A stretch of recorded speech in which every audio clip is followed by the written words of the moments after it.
اعوذ باللہ من الشیطان الرجیم بسم اللہ الرحمن الرحیم وَإِن كُنتُم اور اگر تم ہو جنوباً جنابت کی حالت میں فَطَّهَّرُوا تو اچھی طرح طہارت حاصل کرو یعنی غسل کر لو.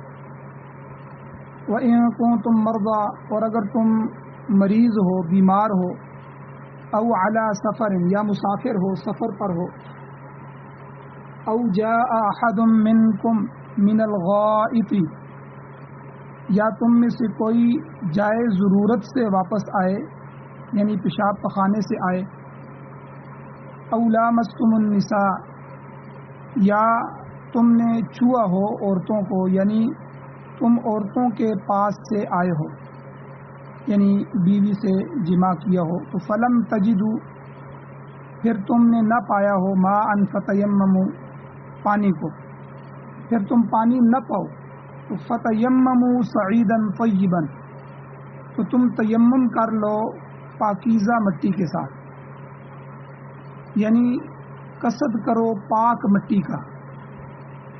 اور طریقہ تیمم کا بتا دیا کہ فامسحوا بوجوہکم کہ مل لو اپنے چہروں کو وایدیکم منہ اور اپنے ہاتھوں پر منہ اس مٹی سے چہروں کو اور ہاتھوں کو کونیے تک مل لو. ما یرید اللہ اللہ تعالیٰ نہیں چاہتا لیجعل علیکم من حرج کہ وہ بنا دے تمہارے اوپر تنگی یعنی اللہ تعالیٰ نہیں چاہتے کہ تمہارے اوپر وہ تنگی ڈال دے. ولیکن یرید بلکہ وہ اللہ تعالیٰ چاہتا ہے لیطہرکم کہ تم کو پاک کر دے ولیتم نعمتہ علیکم اور تاکہ تم پر اپنی نعمت کو پورا کر دے لعلکم تشکرون تاکہ تم شکر ادا کرو. واذکروا اور یاد کرو تم نعمت اللہ علیکم اللہ کی نعمت کو اللہ کے احسان کو جو تمہارے اوپر ہے.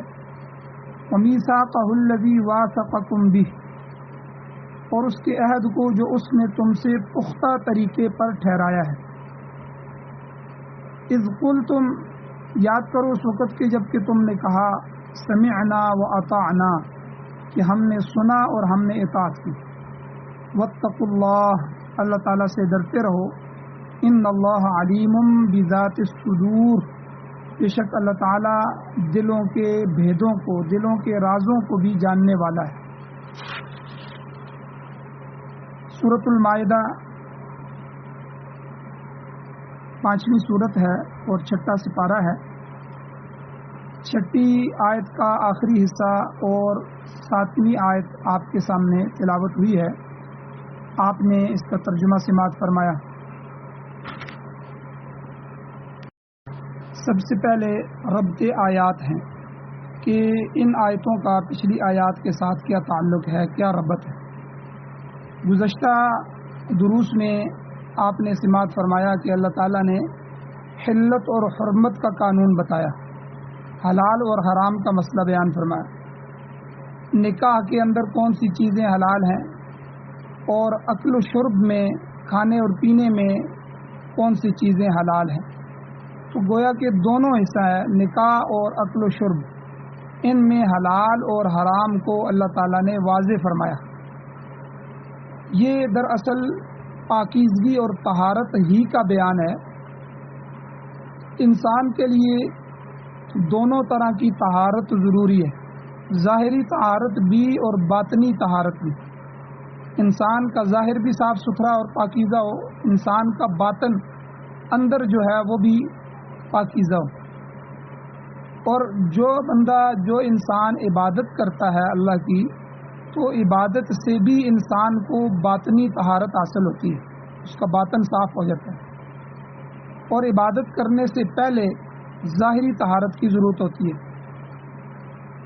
کیونکہ اس ظاہری طہارت یعنی وضو کے بغیر اور غسل کے بغیر نماز بھی ادا نہیں ہو سکتی.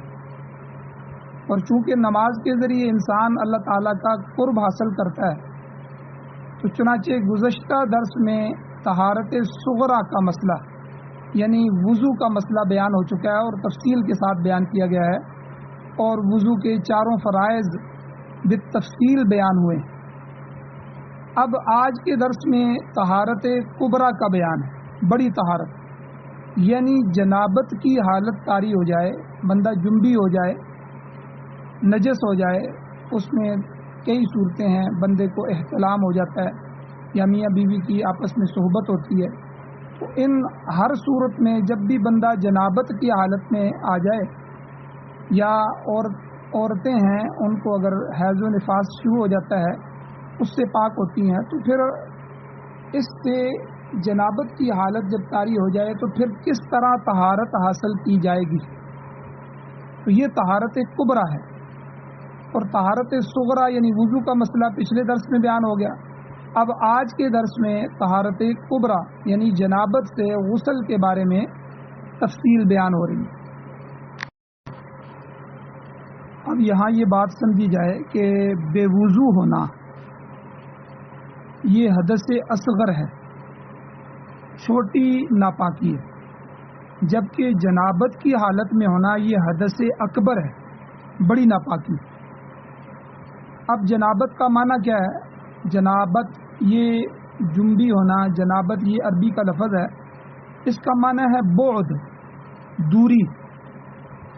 کیوں کہ جب یہ حالت طاری ہوتی ہے، انسان جنبی ہوتا ہے، جنابت کی حالت میں ہوتا ہے، تو انسان ملائکہ سے، فرشتوں سے دور ہو جاتا ہے، اور پھر جب مکمل پاکیزگی اور طہارت حاصل کر لیتا ہے تو پھر اسے ملائکہ سے مشابہت پیدا ہو جاتی ہے۔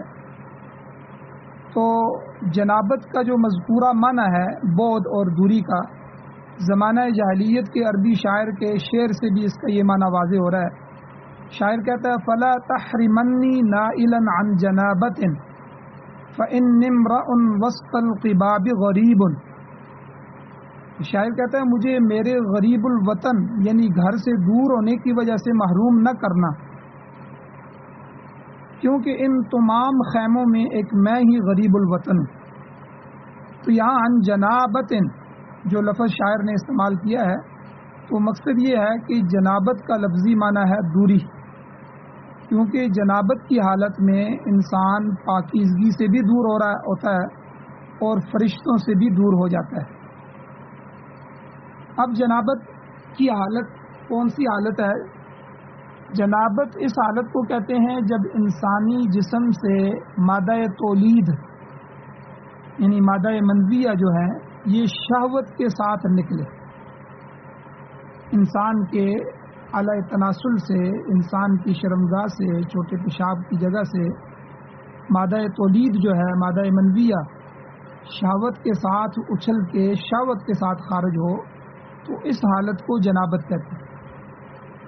مادہ منویہ کا جو اخراج ہے، چاہے وہ مباشرت کی وجہ سے ہو، میاں بیوی ہیں اور آپس میں مل رہے ہیں، صحبت کر رہے ہیں، یا احتلام کی بنا پر ہو، تو بہرحال آدمی ہر صورت میں جنبی ہو جاتا ہے، جنابت میں آ جاتا ہے، ناپاک ہو جاتا ہے۔ اب اس ناپاکی سے طہارت جو حاصل کی جاتی ہے، تو ایک تو طہارت وضو کی ہے، یعنی طہارت کا ایک عام قاعدہ یہ ہے کہ انسانی جسم کے جو اعضاء منکشف ہوتے ہیں یعنی کھلے ہوتے ہیں انہیں دھونے کا حکم ہے۔ ہاتھ ہمارے کھلے ہوتے ہیں، منہ ہمارا کھلا ہوتا ہے اور پاؤں ہمارا کھلا ہوتا ہے، تو ان تینوں کو وضو میں دھونا فرض ہے۔ باقی سر چونکہ اکثر پگڑی ٹوپی کے نیچے ہوتا ہے یا رومال سے ڈھکا رہتا ہے، اس لیے اس کے لیے مسح کافی ہے، اس کے لیے مسح رکھا گیا۔ تو وضو میں تو اتنی طہارت کو فرض قرار دیا گیا ہے کہ 4 فرض جو کل بیان ہوئے ہیں وضو کے، کہ پورا منہ دھونا اور کونیوں سمیت پورا ہاتھ دھونے اور چوتھائی حصے سر کا کم از کم مسح کرنا اور ٹخنوں سمیت پاؤں دھونے، تو یہ چاروں چیزیں کھلی ہوتی ہیں، اس لیے ان کے دھونے کا اور سر کے مسح کا حکم دیا۔ لیکن اس کے خلاف جو جنابت ہوتی ہے، جنابت سے جب آدمی جنبی ہوتا ہے، احتلام ہو جائے یا مباشرت ہو میاں بیوی کی، تو اس میں چونکہ سارا جسم متاثر ہوتا ہے، سارے اعصاب اس میں متاثر ہوتے ہیں، تو لہٰذا سارے جسم کے لیے نجاست حکمی لاحق ہو جاتی ہے، جس کی وجہ سے پورے جسم کو پاک کرنا ضروری ہو جاتا ہے۔ اس کی دوسری مثال آپ حیض اور نفاس کی سمجھ لیں کہ جب عورت حیض کی حالت میں ہو یا نفاس کی حالت میں ہو، حیض تو وہ ماہواری ہے جو ہر مہینے روٹین کے ساتھ مخصوص ایام عورت کو خون آتا ہے تو اس کو حیض کہتے ہیں، اور نفاس وہ خون ہے جو بچہ یا بچی کی پیدائش کے بعد جو ہے کم از کم یا زیادہ سے زیادہ 40 دن تک جو خون آتا ہے اس کو نفاس کہتے ہیں۔ ان دونوں حالتوں میں بھی عورت مکمل طور پر ناپاک ہو جاتی ہے، لہذا اس کے لیے بھی مکمل طہارت لازم ہے، ضروری ہے۔ تو حیض کی حالت میں حکم ہے، اللہ تعالیٰ نے قرآن مجید میں فرمایا کہ عورتوں کے قریب نہ جاؤ حتی یطہرن، یہاں تک کہ وہ خوب اچھی طرح پاک صاف ہو جائیں۔ تو یہاں جنابت کی صورت کے متعلق بھی فرمایا کہ جب جنبی ہو جاؤ تو فطہروا، آج کے درس میں آج کی آیت میں فرمایا تو مکمل طہارت حاصل کرو۔ تو غرضے کے جنابت سے پاکیزگی کے لیے بھی مکمل غسل فرض ہو جاتا ہے۔ آپ دیکھیں جس طرح وضو کے بعض فرائض ہیں، اسی طرح غسل کے بھی بعض فرائض ہیں جن کی ادائیگی کے بغیر نہ غسل مکمل ہوتا ہے نہ انسان پاک ہوتا ہے۔ اب وضو کے دوران آپ دیکھیں کلی کرنا یہ فرض نہیں ہے، سنت ہے، جبکہ غسل جنابت میں کلی کرنا یہ فرض کا درجہ رکھتا ہے کہ آپ جب غسل کریں گے جنابت کا تو اس میں پہلا فرض کیا ہے کہ آپ منہ میں پانی ڈالیں گے اور مبالغہ کریں گے، غرارے کریں گے۔ ہاں اگر رمضان کا مہینہ ہے یا عام دنوں میں بھی کوئی نفلی روزہ رکھا ہے تو روزے کی حالت میں پھر مبالغہ نہیں کرنا، صرف کلی کرنی ہے۔ تو بہرحال یہ کلی کرنا یا مبالغہ کرنا جو ہے یہ غسل میں، جنابت کی غسل میں فرض ہے۔ اسی طرح آپ دیکھیں کہ وضو میں ناک میں پانی ڈالنا یہ سنت ہے، جبکہ غسل جنابت میں یہ فرض ہے، یہ دوسرا فرض ہے۔ اس کے بغیر غسل مکمل نہیں ہوتا کہ ناک میں پانی ڈالا جائے، پھر اس پانی کو کھینچا جائے، پھر جو ہے وہ خوب مبالغہ کیا جائے۔ ہاں اس میں بھی مسئلہ یہی ہے کہ اگر رمضان کے روزے ہیں یا عام روزہ ہے، اس حالت میں مبالغہ نہ کرے، روزہ ٹوٹ جائے گا پانی اگر اندر چلا جائے۔ تو یہ دونوں جو وضو میں کلی کرنا اور ناک میں پانی ڈالنا جو سنت تھے، غسل جنابت میں یہ دونوں چیزیں فرض کے درجے میں آ جاتی۔ پھر تیسرا فرض غسل میں کیا ہے کہ پورے جسم پر پانی بہانا، یہ بھی فرض ہے، حتیٰ کہ کوئی جگہ بھی خشک نہ رہے، کیونکہ فرمایا حضور نے کہ تحت کل شعرۃ جنابۃ، ہر بال کے نیچے جنابت ہوتی ہے، ہر بال کے نیچے ناپاکی ہوتی ہے۔ اسی لیے فقہاء کرام فرماتے ہیں کہ اگر پورے جسم میں ایک بال کے برابر بھی جگہ خشک رہ گئی تو غسل مکمل نہیں ہوگا۔ ہمارے بہت سے حضرات ہیں، بہت سے نوجوان ہیں جن کو غسل کے فرائض کا نہیں پتہ، وہ یہی سمجھتے ہیں کہ ٹوٹی کے نیچے کھڑے ہو کے نہا لیا، صابن استعمال کر لیا، تولیے سے پوچھ لیا، بس غسل ہو گیا۔ یاد رکھیں غسل یہ نہیں ہے۔ غسل کے 3 فرض ہیں جو میں نے ابھی بیان کیے ہیں کہ کلی کرنا، اور کلی میں عام حالات میں مبالغہ کرنا، غرارے کرنا، اور دوسرے نمبر پر فرض ہے ناک میں پانی اوپر تک کچی ہڈی جو ہے اس تک ڈالنا، کھینچنا اور اس میں بھی مبالغہ کرنا، اور تیسرا کہ پورے جسم کو مل دھل کے ایسے دھونا کہ ایک بال کے برابر بھی جگہ خشک نہ رہ جائے۔ تو اسی خطرے کے پیش نظر حضرت علی رضی اللہ تعالی عنہ کا مقولہ بھی ہے، حضرت علی فرماتے ہیں کہ فمن ثم عادیت رأسی، کہ حضور نے یہ جو فرمایا کہ تحت کل شعرۃ جنابۃ، کہ ہر بال کے نیچے جنابت ہے، ہر بال کے نیچے ناپاکی ہے، کوئی بال بھی خشک نہیں رہنا چاہیے۔ کہتے ہیں میں نے اسی وجہ سے فمن ثم عادیت رأسی، میں نے اپنے سر کے ساتھ دشمنی کر لی، یعنی حضرت علی رضی اللہ تعالیٰ عنہ سر منڈوا دیتے تھے، سر گنجا کروا دیتے تھے تاکہ غسل جنابت میں بال برابر بھی جگہ خشک نہ رہ جائے۔ تو مسئلہ سمجھ لیں کہ حکم یہی ہے کہ جنابت سے جب طہارت حاصل کی جائے گی تو اس میں فطہروا اللہ نے فرمایا خوب طہارت حاصل کرو، خوب مل دل کر غسل کرو۔ اب یہاں سے ایک مسئلہ سمجھ آیا کہ پانی جو ہے یہ مطہر ہے، طہور بھی ہے اور مطہر، یعنی پوری متمدن دنیا میں پانی کو اعلیٰ طہارت تسلیم کیا گیا ہے۔ آپ دیکھ لیں، کافر ہو یا مسلمان ہو، کوئی بھی ہو، جب بھی وہ کسی کو پاک کرنا چاہتا ہے، کسی چیز کو دھونا چاہتا ہے تو وہ پانی کا استعمال کرے، کپڑے دھویں، گاڑی دھوئے یا کسی چیز کو بھی پانی سے دھوئے گا۔ تو پوری دنیا میں پانی کو اعلیٰ طہارت تسلیم کیا گیا، اور سورہ فرقان میں اللہ تعالیٰ کا ارشاد بھی ہے، اللہ خود فرماتے ہیں وَأَنزَلْنَا مِنَ السَّمَاءِ مَاءً طَهُورًا، کہ ہم نے آسمان سے پاکیزہ پانی نازل فرمایا۔ تو یہاں اللہ تعالیٰ نے طہورا یہ مبالغے کا صیغہ استعمال کیا ہے۔ تو یہاں سے مفسرین فرماتے ہیں اس کا مطلب یہ ہے کہ پانی خود پاک بھی ہے اور دوسری چیزوں کو پاک کرتا بھی ہے، دونوں چیزیں۔ گویا پانی اولین اعلیٰ طہارت ہے، پاکیزگی کے لیے جو سب سے پہلی چیز ہے، اعلیٰ ہے، وہ گویا کہ پانی۔ اسی طرح یہاں امام شاہ ولی اللہ محدث دہلوی رحمۃ اللہ علیہ فرماتے ہیں کہ خوشبو بھی آلات طہارت میں داخل ہے، خوشبو، مگر یہ دوسرے درجے پر ہے۔ آپ دیکھتے ہیں کہ میت کو جب غسل دیا جاتا ہے تو اس میں بھی خوشبو کا استعمال کیا جاتا ہے، اور پانی وغیرہ میں بیری وغیرہ کے پتوں کا استعمال کیا جاتا ہے۔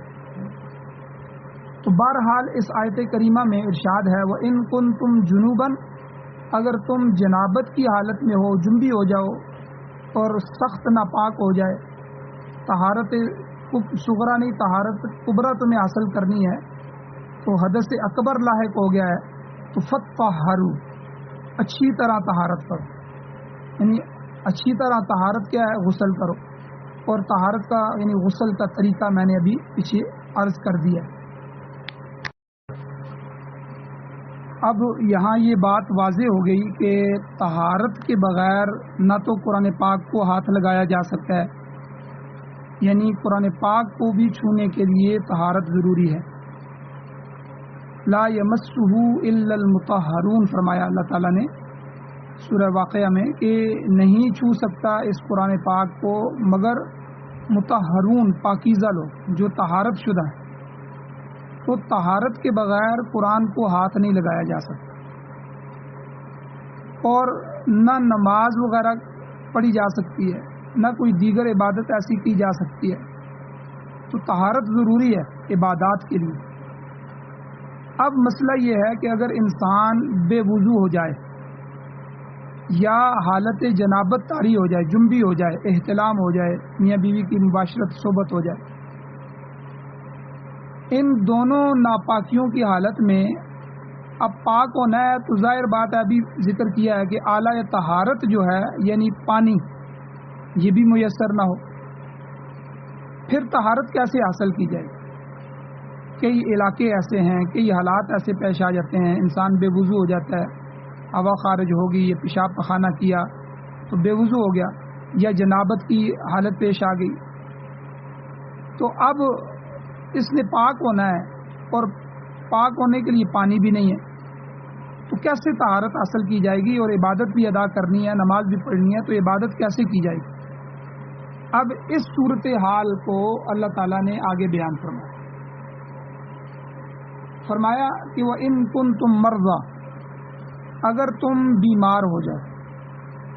اب یہاں بیماری سے عام بیماری نہیں ہے، بلکہ بیماری کی نوعیت ایسی ہو کہ پانی کے استعمال کرنے سے بیماری کے بڑھ جانے کا خطرہ ہو یا جان کے جانے کا خطرہ ہو، اور حاذق ڈاکٹر، ماہر طبیب، اس نے پانی کے استعمال کرنے سے مریض کو منع کر دیا، فرمایا کہ بھئی پانی اس کے لیے نقصان دہ ہے، یہ پانی استعمال نہ کرے۔ تو مرضى سے مراد ایسی بیماری ہے، فقہا نے لکھا ہے وَإِن كُنتُم مَّرْضَىٰ، اللہ نے فرمایا اگر تم بیمار ہو جاؤ، یعنی ایسی بیماری جو جان لے جائے پانی کے استعمال سے، یا بیماری بڑھ جانے کا خطرہ ہو۔ یہ پہلی صورت، 4 صورتیں اللہ نے یہاں بیان فرمائی۔ دوسری صورت اللہ نے فرمایا او علی سفر، یا تم سفر پر ہو اور دوران سفر تمہیں پانی میسر نہ ہو. ایک آدمی مسافر ہے، سفر پہ نکل گیا ہے اور پانی نہیں مل رہا، تو فقہا نے اس کی بھی مدت حدود مقرر کی ہیں.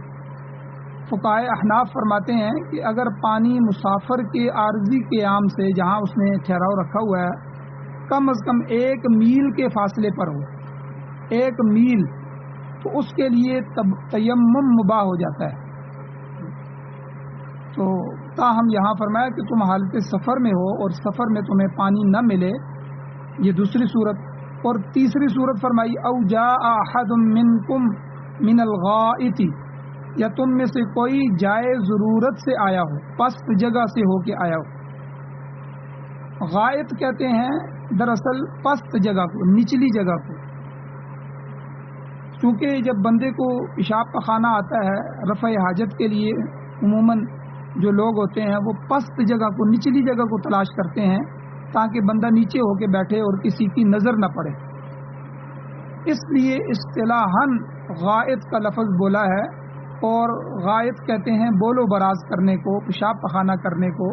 تو یہاں فرمایا کہ او جاء احد منکم من الغائط، کہ اگر تم رفع حاجت کے بعد آئے ہو، تیسری صورت. اور چوتھی صورت فرمایا او لامستم النساء، یا تم عورتوں کے پاس گئے ہو، عورتوں کو چھوا، لامستم.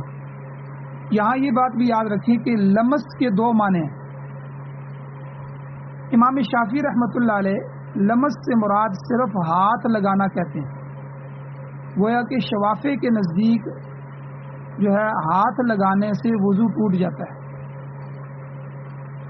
تاہم امام اعظم ابو حنیفہ رحمہ اللہ اور دیگر جو ائمہ اکرام ہیں وہ لمس سے صرف ہاتھ لگانا مراد نہیں لیتے، بلکہ لمس سے مباشرت مراد لیتے ہیں. یعنی میاں بیوی آپس میں مل جائیں، 2 جسم ملیں، تو یہ چھونا مراد ہے.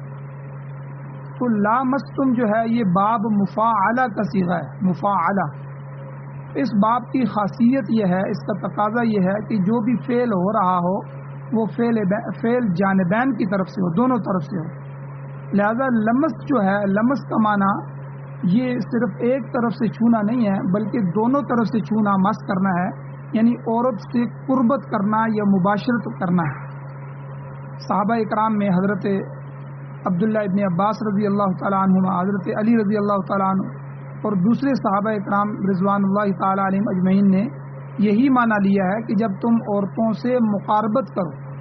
تو چوتھی چیز کیا ہے؟ او لامستم النساء، جب تم عورتوں سے مل کے آئے ہو، عورتوں سے صحبت کر لی ہو. تو غرض کہ اللہ تعالیٰ نے 4 وجہ، 4 علل یہاں بیان فرمائے ہیں کہ اگر تم مریض ہو یا سفر پر ہو، مسافر ہو، یا جائے ضرورت سے آئے ہو، یعنی پیشاب پخانہ حاجت کر کے آئے ہو، یا تم نے عورتوں سے مقاربت حاصل کی ہے، صحبت کی ہے، تو ان میں سے کوئی صورتحال بھی پیدا ہو جائے. اور آگے فرمایا فلم تجدوا ماء، پھر تم پانی بھی نہ پاؤ، اعلی طہارت بھی نہیں مل رہا کہ جس سے پاکیزگی حاصل کرو، وضو کرو یا غسل کرو. تو مذکورہ حالات میں وضو کی ضرورت اب پیش آ رہی ہے یا غسل کی ضرورت پیش آ رہی ہے تو پانی موجود نہیں ہے، یا پانی موجود ہے اور تمہیں پانی پر قدرت نہیں ہے، یعنی وہاں اس پانی تک پہنچ نہیں سکتے، وہاں دشمن بیٹھا ہوا ہے یا درندہ موجود ہے، یا تیسری صورت کے پانی کے استعمال کرنے سے بیماری کے مہلک ہونے کا خطرہ ہے، بیماری ہلاکت کی طرف لے جائے گی. تو ان تمام صورتوں میں پھر کیا کرنا ہے؟ اللہ نے فرمایا فلم تجدوا ماء، جب تم پانی نہ پاؤ تو فتیمموا صعیدا طیبا، تو قصد کرو، ارادہ کرو پاک مٹی کا، یعنی پاک مٹی سے تیمم کر لو. یہ تمہارے لیے وضو اور غسل کے قائم مقام ہو جائے گا. اس لیے یاد رکھیں کہ جب انسان کو یہ 4 چیزیں پیش آ جاتی ہیں کہ آدمی بیمار ہو جائے اور اس بیماری میں ڈاکٹر پانی استعمال کرنے سے منع کر دے، یا آدمی جو ہے وہ مسافر ہے اور مسافر کو 1 میل کا از کم جو ہے پانی نہیں مل رہا، یا کوئی پیشاب پخانہ کر کے آتا ہے اور پانی نہیں مل رہا، یا لامستم النساء کی عورت سے مصاحبت کر لیتا ہے، تو ان سب صورت میں اگر کوئی پانی نہیں ملتا تو اس کو کہ قائم مقام مٹی کو بنایا گیا. مٹی بھی اعلی طہارت ہے، کہ مٹی سے تیمم کر لو. اب تیمم کا طریقہ کیا ہے، تیمم کس طرح کرنا ہے، اس کے لیے انشاءاللہ کل کے درس میں بیان کیا جائے گا. اللہ تعالیٰ سے دعا ہے اللہ تعالیٰ ہمیں عمل کی توفیق عطا فرمائے. وآخر دعوانا الحمدللہ رب العالمین.